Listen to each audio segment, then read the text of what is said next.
Welcome to the Ian and Taryn podcast. Online. Welcome to the Ian and Taryn podcast. It's just Ian this time. Taryn's not a part of it. We're joined by Sloppy. Instagram is at Champloo Sloppy. I'll put it here.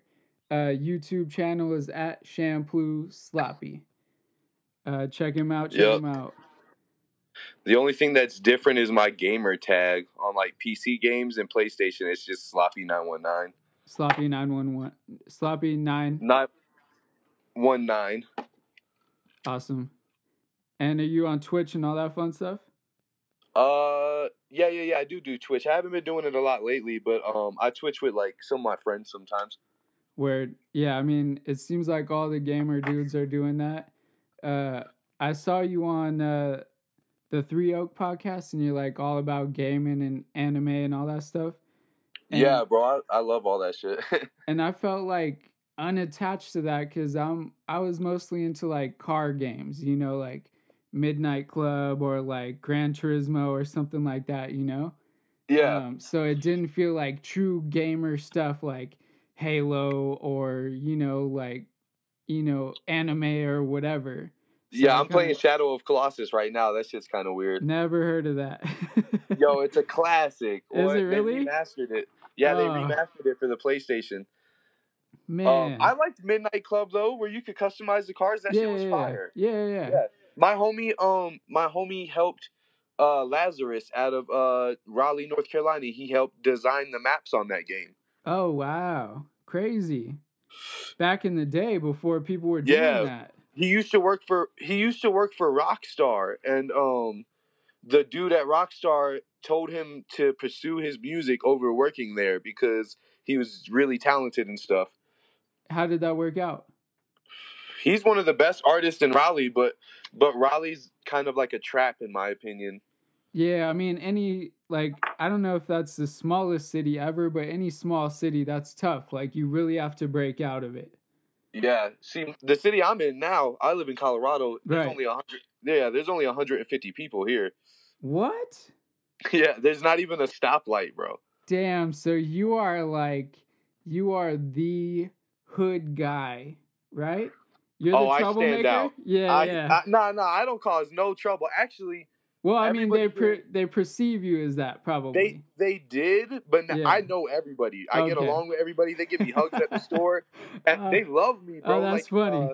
Because they expected me for me to be a dickhead, and then I came here, I'm like super polite and shit. Of course. But honestly, Crestone's not really a judgmental place. Like I said in the Three Oak podcast, this old couple, there's this Temple of Enlightenment. We went there and they cried, bro, because they said that we were so polite and nice and we looked crazy and we were very diverse. And they said they were up there like meditating, thinking about like the youth and how the youth is divided. And then we came up there and there was like a couple black dudes, a couple white people, an Asian dude, wherever he's back here.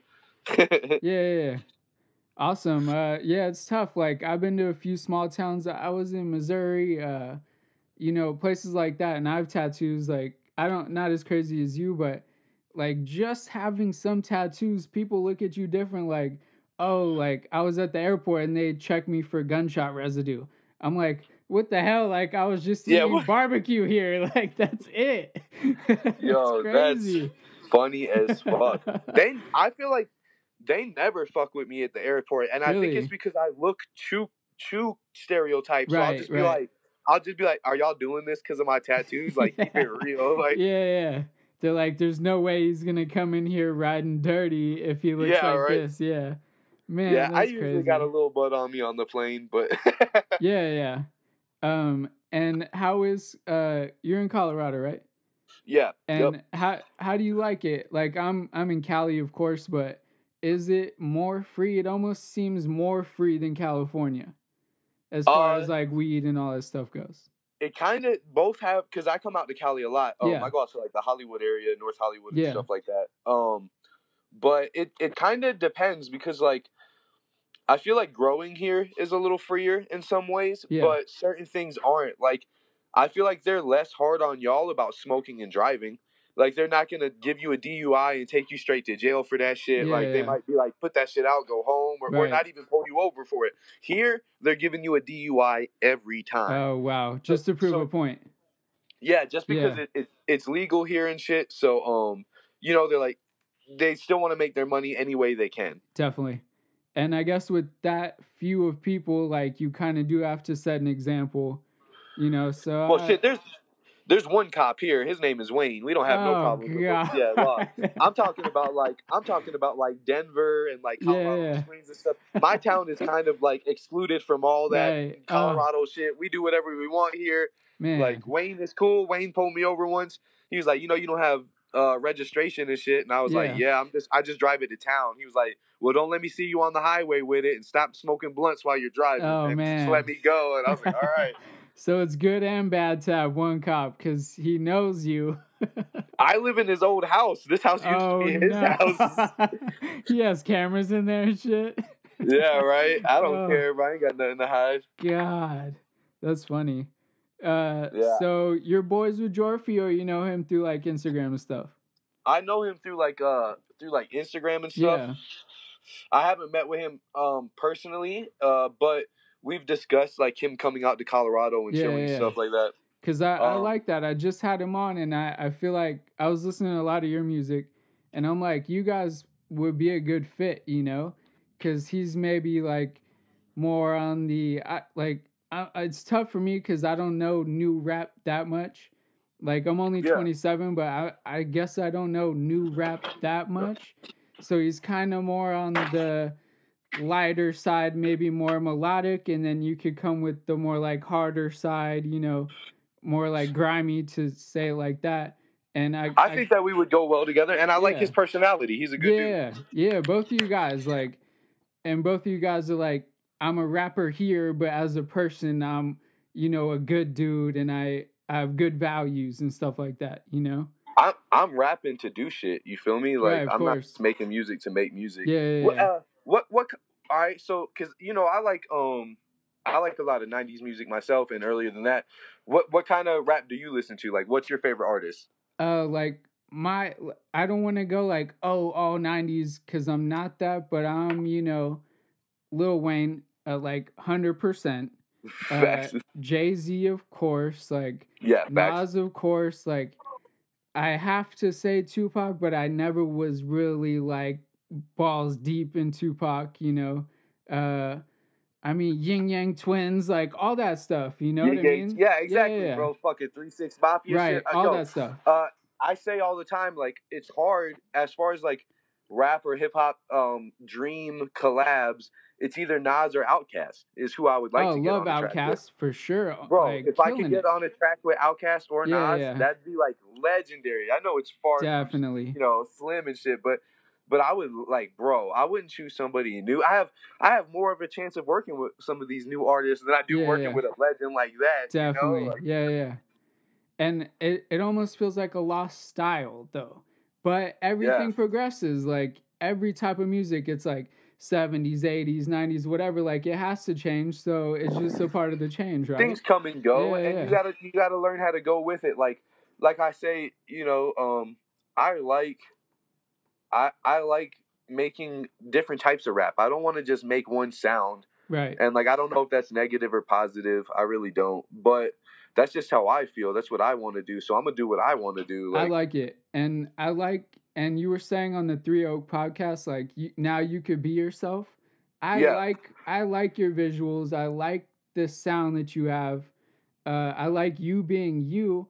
And it is cool to be you now, which is perfect. Like, because in the era I'm referring to, it's like you have to pretend you're a gangster and do all this stuff, Yeah, or be a gangster. Right. Because back then, pretending was a lot harder than it is nowadays. Yeah.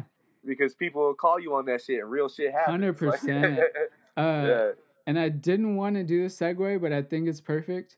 How do you feel about Tekashi 6ix9ine? All right, so honestly, I have a lot of mixed emotions about this because I don't know if you know about mine and his background or whatever. Not at all. I thought maybe that's why you brought it up. No, man.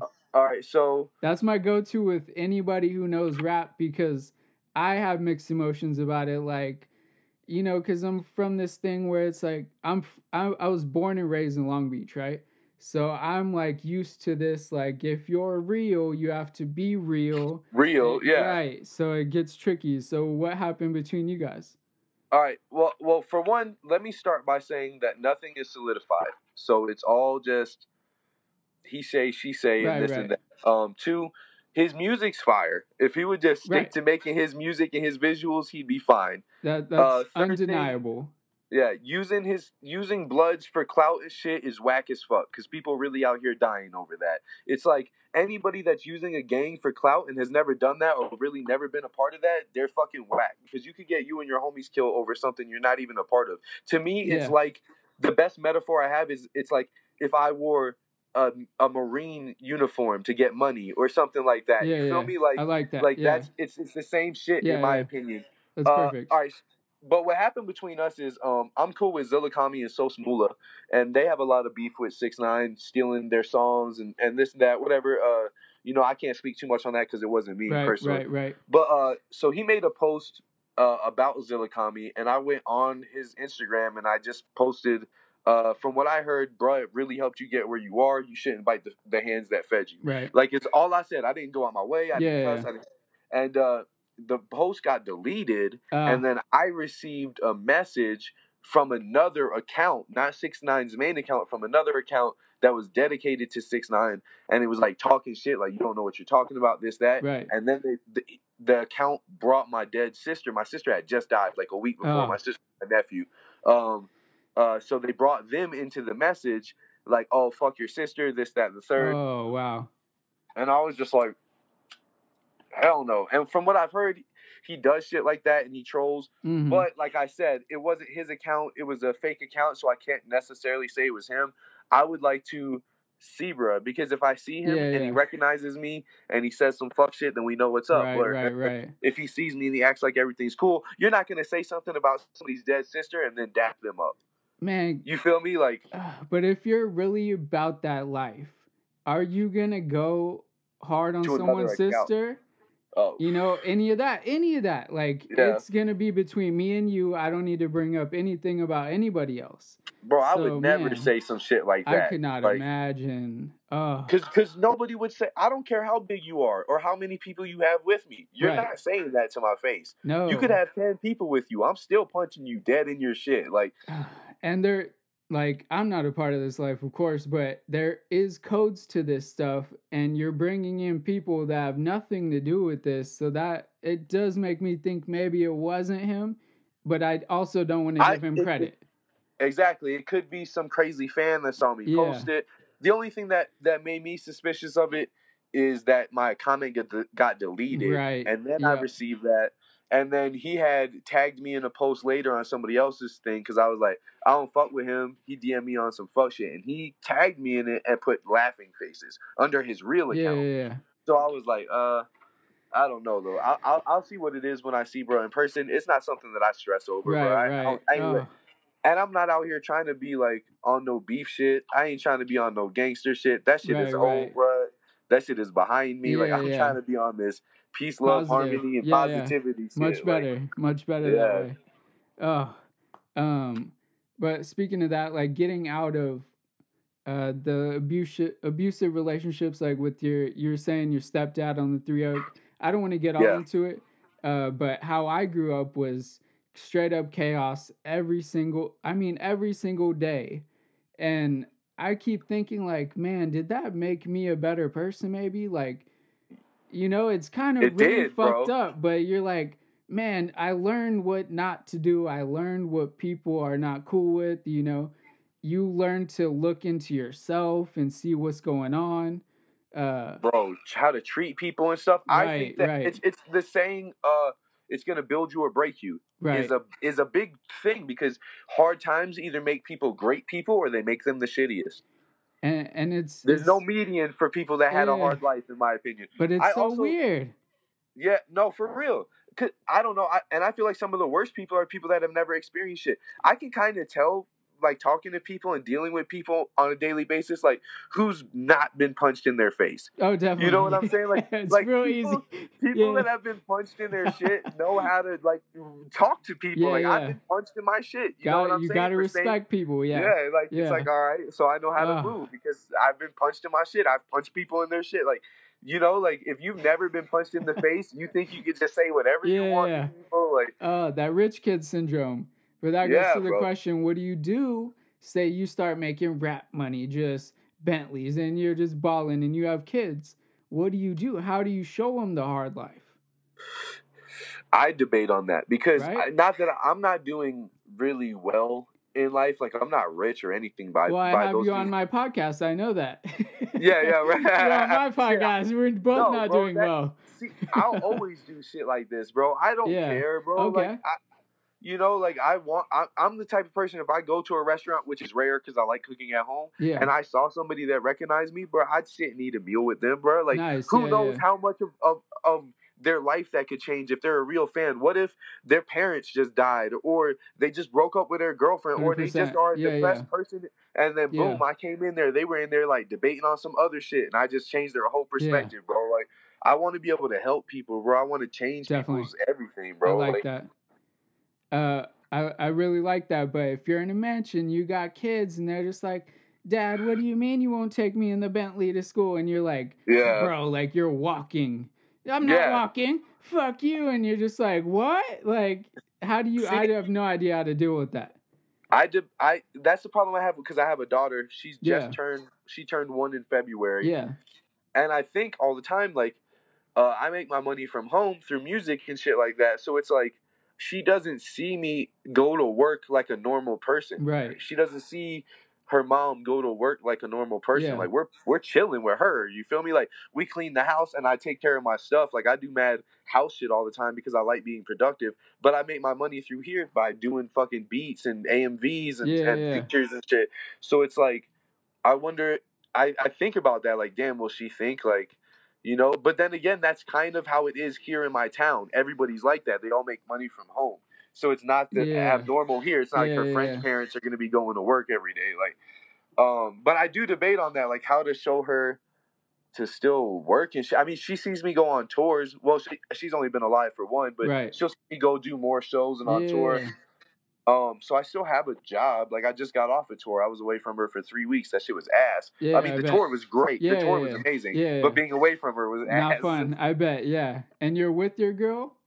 Or you great? Oh, us like fully with her. It's long time girlfriend. Mama. We live together. We've been together 3 years. I just don't advertise things like that on my Instagram and stuff because it's really like my business, you know. Like definitely. I don't need people hitting my girl up or commenting about my baby. Up. Yeah. I already got that whole shit with 6ix9ine, the fake account or real account, whoever it was. That opened my eyes to that shit. Like he said something about my sister. I'm like, all right, well, I don't need to involve any more of my family in this rap shit. Yeah. Like, the rap's got to be separate from the personal. Yep. Yeah. Plus, like, you know, like girls buy merch, bro. They don't want to see me flaunting my girlfriend 100%, and shit. Like, 100%. We learned that from the older rappers. You know, that's easy. You know, they all had wives. I need to be accessible. You feel me? Like in people's minds. Like, which is hard. Like I said on the 3 Oak shit, it's hard for me to play. I don't play a persona. I've been sloppy since I was 13 years old. You feel me? Like that's been my nickname for as long as I can remember. Like my mom calls me Sloppy. My sister, my little sisters that are left call me. My nephew thought my real name was Sloppy and argued with my mom about my real name. Like, that's like, funny. You know, and I don't like having to act. I don't want to act no type of way. I just like chilling and being me. Like, man. So I'll do a little segue here. You worked with Smoke Perp or you hung out with Smoke Perp? I have never worked with Smoke Perp. That would be dope as fuck. Yeah. I've never even taken a picture with Smoke Perp. Really? Because I haven't taken a picture with a lot of people that I chill with because, for one, I don't want to be a clout demon. Right. And I enjoy them for the people they are. Chilling around them is dope. It makes me feel good. Yeah. I don't need... You know, maybe the like 4th time, like the next time I see Perp, maybe I'll be like, "Yo, flick up real quick." You feel me? Like we've chilled like 2 or 3 times now, It's just like I just don't like being that person. Like, I hear you. And I'm an artist. You feel me? Right. I can't put myself on that fan level. Yeah. Yes, I'm a fan of these people. Like when I chilled around Poya and Fat Nick, those like are some of my favorite rappers, bro. Like I fuck with them. I fuck with X, bro. Like super hard. Talking to X and being around him was amazing. But it's like Shakewell. Shakewell is my favorite underground artist of all time. And he walked in the room and said, "Oh shit, what up, Sloppy?" Like he knew who I was because of a mutual friend, Charles Weedle. And like, bro, it was so hard not to fan out on these fools. You feel me? Like, but it's like like I don't want to be that person. So it's like classy. It's real classy to not pull out the phone and like you would. I've never put them on my live. Yeah. I have one video of Tyler Grosso trolling Fat Nick on my Instagram because I thought it was funny. Like, you feel me? Like, I don't overexploit that shit. Like, it's almost better, because it's like, oh, like I could trust this dude if we could hang out and do whatever, and I'm not all over his story the next day. Yeah, and I'm not big, bro. I don't have enough to be doing that. Right. If I had 50 to 100,000 followers, maybe, because then I'm bringing something to the table for them as well. Not just I don't want to take energy if I can't give it. You feel me? So until I'm on the level where I can give them the same energy they're giving me, then I just don't mind chilling. I'll be y'all's homies. Like, I don't want no clout from nobody. I'm trying to make this shit myself. I pay for my features. I don't ask people for free features. So don't be asking me for a free feature. You know what I'm saying? Like, I like that. I'm not charging a lot. Like, but I paid for that Chapo verse. I paid for that Maddox shit. Like, that little motherfucker did not hit me up like, you want to do a song? No, that shit didn't happen. Like, I like that. And that's really respectable to, like, go, hey, I'm not there, but I could use some help. Or, like, here, I got some bread. Can we make this happen? And they're down. Brings you up. Everyone's happy. It's perfect. So I was watching some of your YouTube videos. Oh yeah. You don't like people in the right and the left lane going slow. No, bro. That causes so many accidents, bro. It causes so many accidents and road rage. It's literally it's just something that's irresponsible, bro. Definitely. I don't like people, especially because here in Colorado, every fucking 5 miles there's a sign that says if you're not in the left I was laughing if you're not passing, don't be in the left lane. Yeah. And I'm like, if you can't read, don't be on the fucking road. Definitely. Like, see, I feel like an old man sometimes. I go on rants, bro. Like, I hear you.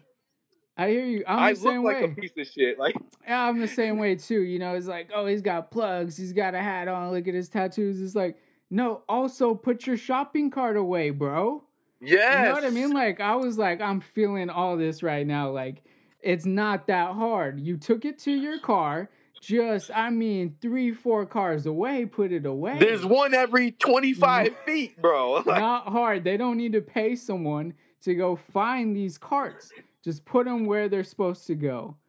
Yeah, man. I want to do more of those segment things, bro, but I didn't know if I was being too ranty. I just like getting it out there. I liked it. It's like the Bill Burr comedian type stuff, where like just go hard. If that's how you feel, go hard. I like it a lot.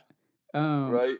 So a little segue here. Your first break was Riff Raff reposting you?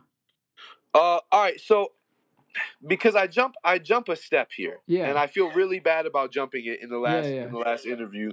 But I was really stoned. I was like 6 blunts dead. Oh yeah. Yeah.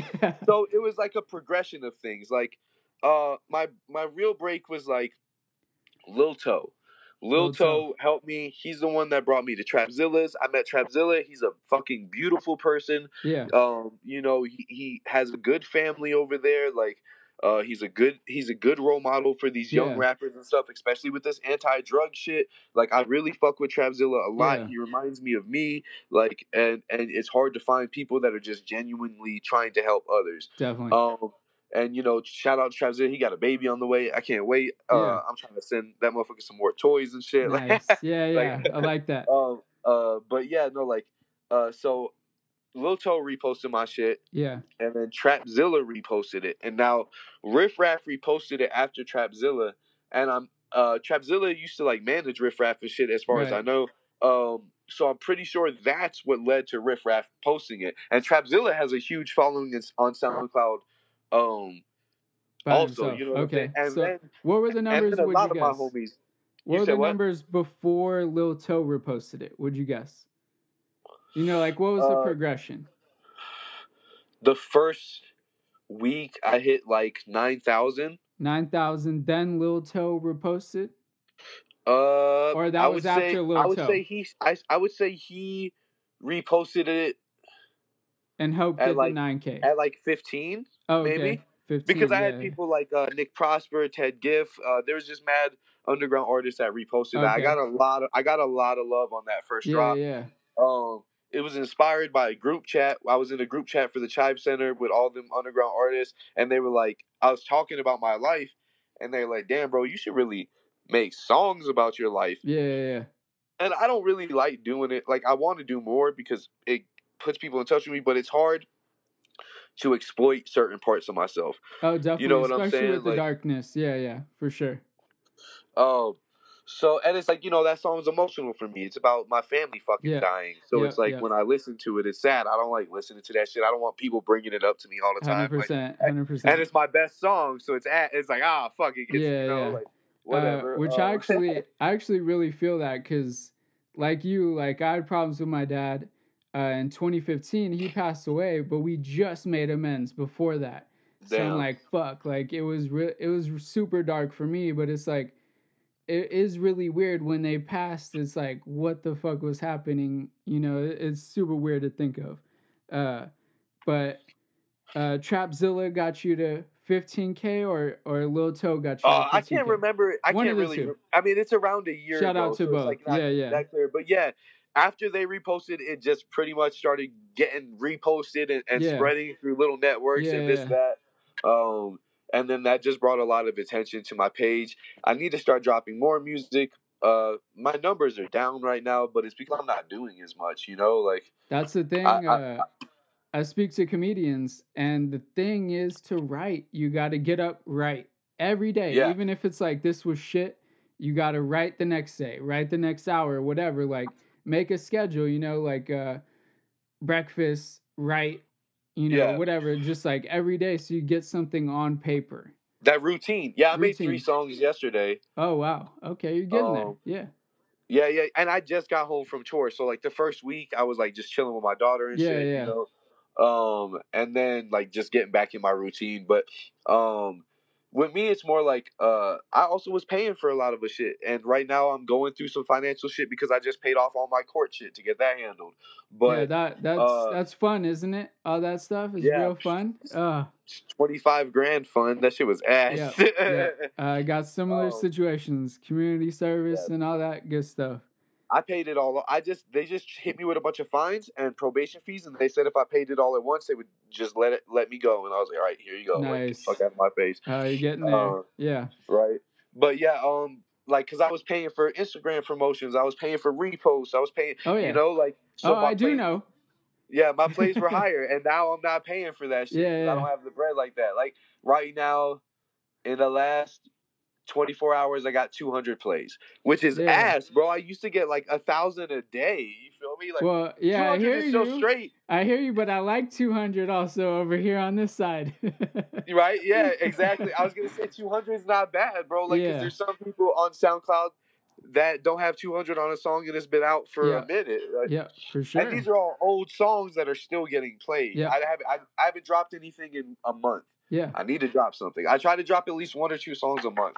But I'm trying to come hard with a lot of music videos, bro. I want these visuals. I really like the visuals you got too. It's clean and it makes sense to what I'm watching so far. I watched, a ton of videos from you.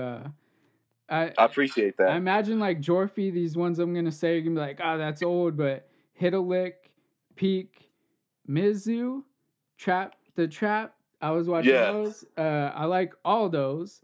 Do you like those still? Are those new? Are those what? All right, so Mizu just came out like 2 weeks ago or 3 weeks ago or something like that. It was like in the middle of tour I dropped it. Yeah. I just dropped that video. I love that shit. It's got my homie Blaze God on it. It's a good song. Yeah. There was a lot of people there. Yusuke was there. Sad Boy Traps was there. The Morning Sun was there. Hannah was there. There was just a lot of people from Dead God there. I think we were only missing a couple individuals. So it was good. I like that song a lot. It's kind of like a freestyle though. Like we didn't really write to it. We kind of just like bullshitted a track out because we were in the room together. Man, but I was like there visiting. I like it. It's kind of like that vlog thing where it's like we're just chilling. Like you just like you're taking a peek into our lives real quick, and it happens to be a song. But like this is us chilling.